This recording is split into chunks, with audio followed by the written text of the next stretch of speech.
ਦਰਸ਼ਕੋ break ਤੋਂ ਬਾਅਦ ਤੁਹਾਡਾ ਸਵਾਗਤ ਹੈ ਜੀ। ਡਾਕਟਰ ਸਾਹਿਬ ਸਾਡੇ ਕੋਲ ਪਹਿਲਾ ਫੇਸਬੁੱਕ ਮੈਸੇਜ ਆਇਆ ਹੈ ਪੈਰਿਸ ਤੋਂ ਵੀਰ ਵਰਿੰਦਰ ਸਿੰਘ ਜੀ ਦਾ। ਇਹ ਲਿਖਦੇ ਹਨ, ਡਾਕਟਰ ਸਾਹਿਬ ਵਾਹਿਗੁਰੂ ਜੀ ਕਾ ਖਾਲਸਾ ਵਾਹਿਗੁਰੂ ਜੀ ਕੀ ਫਤਿਹ। ਡਾਕਟਰ ਸਾਹਿਬ ਤੁਹਾਨੂੰ ਪਤਾ ਹੀ ਹੈ ਕਿ ਭਾਰਤ ਸਰਕਾਰ ਨੇ ਆਪਣੀ ਜਨਸੰਖਿਆ ਦੀ ਸੂਚੀ ਜਾਰੀ ਕੀਤੀ ਹੈ ਜੋ 2001 ਤੋਂ 2011 ਤੱਕ ਦੀ ਹੈ। ਇਸ 'ਚ ਸਿੱਖਾਂ ਦੀ ਕੁੱਲ ਆਬਾਦੀ 2 ਕਰੋੜ 8 ਲੱਖ ਹੈ। ਇਸ 'ਚ ਉਹਨਾਂ ਨੇ ਕਿਹਾ ਹੈ ਕਿ ਸਿੱਖਾਂ ਦੀ ਆਬਾਦੀ 2001 ਤੋਂ 2011 ਦੌਰਾਨ 0.2% ਘਟੀ ਹੈ। ਮੁਸਲਮਾਨਾਂ ਅਤੇ ਈਸਾਈਆਂ ਦੀ ਗਿਣਤੀ 'ਚ ਤੇਜ਼ੀ ਨਾਲ ਵਾਧਾ ਹੋਇਆ, ਜਦਕਿ ਹਿੰਦੂਆਂ ਦੀ ਆਬਾਦੀ ਵੀ 0.7% ਘਟ ਹੋਈ ਹੈ। ਇਸ ਦਾ ਮਤਲਬ ਹਿੰਦੂਆਂ ਅਤੇ ਸਿੱਖਾਂ ਦੀ ਆਬਾਦੀ ਘਟ ਹੋ ਗਈ, ਪਰ ਮੈਨੂੰ ਇਸ ਤਰ੍ਹਾਂ ਲੱਗਦਾ ਹੈ ਕਿ ਸਿੱਖਾਂ ਦੀ ਆਬਾਦੀ ਘਟੀ ਨਹੀਂ। ਜੋ 0.2% ਘਟੀ ਹੈ ਉਹ ਕੰਮਕਾਰ ਲਈ ਬਾਹਰ ਵਿਦੇਸ਼ਾਂ 'ਚ ਆ ਕੇ ਵਸੇ ਹਨ। ਕਈ ਤਾਂ 10-10, 15-15 ਸਾਲਾਂ ਤੋਂ ਇੰਡੀਆ ਵੀ ਨਹੀਂ ਗਏ।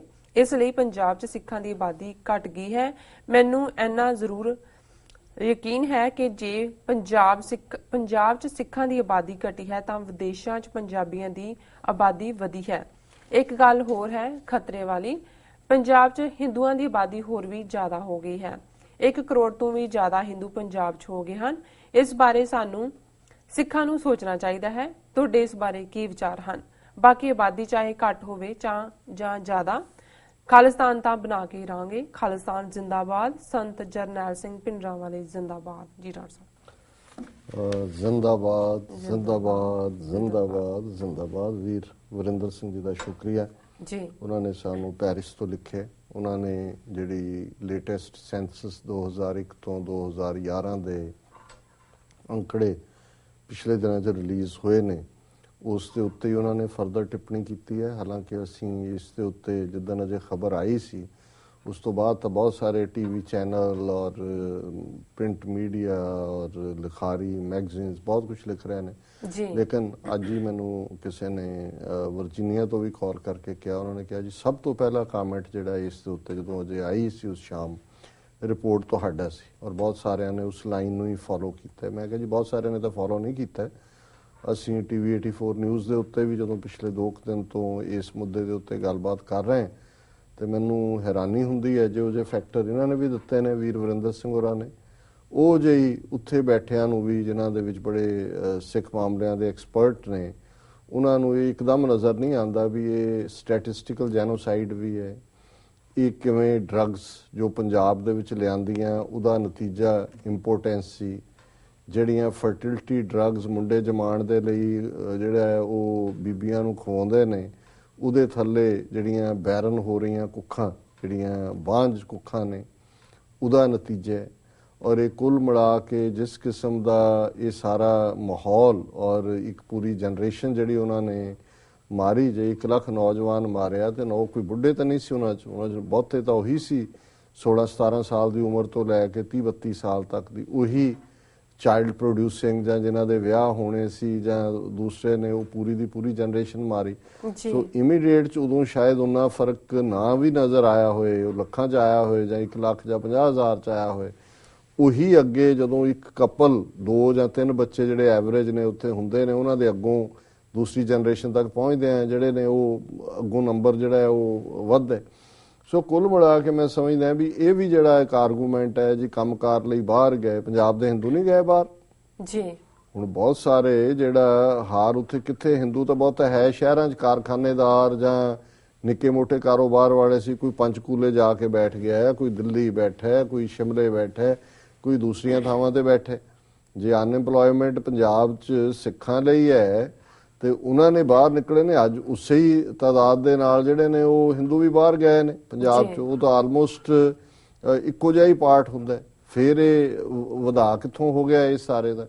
ਸੋ ਮੈਂ ਸਮਝਦਾ ਵੀ ਹੈਰਾਨੀ ਇਸ ਗੱਲ ਦੀ ਹੈ ਵੀ ਸਿਆਣੇ ਬਿਆਣੇ ਵੀ ਜਿਹੜੇ ਉੱਥੇ ਨੇ ਉਹ ਸਪਸ਼ਟਤਾ ਨਾਲ ਗੱਲ ਕਰਨ ਤੋਂ ਝਿਜਕਦੇ ਨੇ। ਉਹ ਇਹ ਪਲਾਨ ਪਹਿਲਾਂ ਦੱਸਣਗੇ ਕਿ ਜੀ ਵਿਉਂਤਬੰਦੀ, ਬੱਚਿਆਂ ਦੀ ਐਜੂਕੇਸ਼ਨ ਬੜੀ ਮਹਿੰਗੀ ਹੈ। ਸਾਡੇ ਜਿਹੜੇ ਨੇ ਉਹ ਸਮਝਦੇ ਨੇ ਵੀ ਇੱਕ ਬੱਚੇ ਰਹੀ ਹੈ ਇੰਨਾ ਬੜਾ ਹੈ।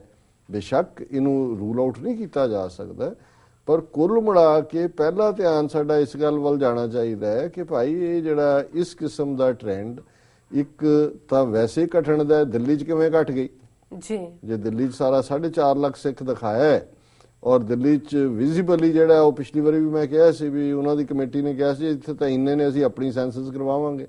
ਸੋ ਕੁੱਲ ਮਿਲਾ ਕੇ ਇਹਨਾਂ ਨੇ ਸਾਰੇ ਹੀ ਹੱਥਕੰਡੇ ਅਪਣਾਏ ਨੇ।